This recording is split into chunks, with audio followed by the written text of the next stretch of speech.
کافی ذرا چاہتے ہیں کہ وہ ذریعے ان کو شرائط بنا کے وہ پیش کر دیتے ہیں. شرائط سخت شرائط نہیں ہوتی ہے. اچھا یہ صرف میڈیا کو دکھانے کے لیے چلے آپ بھی خوش ہو جاتے ہیں, لوگ بھی پرائیویٹائزیشن خوش کے ہو اوپر جاتے ہیں. بڑی امپورٹنٹ بات ہے. ہاں جی, 3 ڈسکس اور پی آئی اے کی پرائیویٹائزیشن کی ہم نے کمٹمنٹ کر لی ہے. کر لی. اب دیکھنا یہ ہے کہ یہ صرف کمٹمنٹ بڑی کمٹمنٹ بڑی ہے, ہم نے کی ہوئی ہے.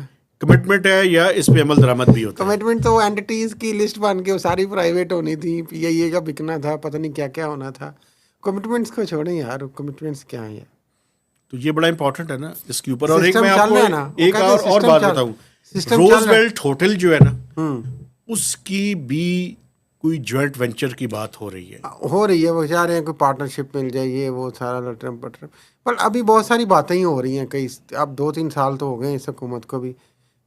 پچھلی بھی اگر کیئر ٹیکر انٹرم وہ جو سیٹ اپ لگا لیں تو یہ عدم اعتماد کے بعد بھی لگا لیں تو یہ تو ابھی تک تو باتیں ہی ہو رہی ہیں. معاف کیجیے, پریکٹیکلی تو اس طرح سے لیکن چیزیں ایک نہیں بات ہو پا مانیں رہی. نا, آپ کافی حد تک کچھ چیزیں کو اسٹیبلائز بھی کیا نا. ایکسچینج ریٹ آپ کا اسٹیبل ہے. وہ انفلیشن جو 38% پہ تھی آج ریٹ ہے وہ نیچے آ فیلڈ گئی ہے. مارشل کی وجہ سے اسٹیبل ہے. آپ پلیز آپ غلط 2 چیزوں کو مکس نہ کیا کریں.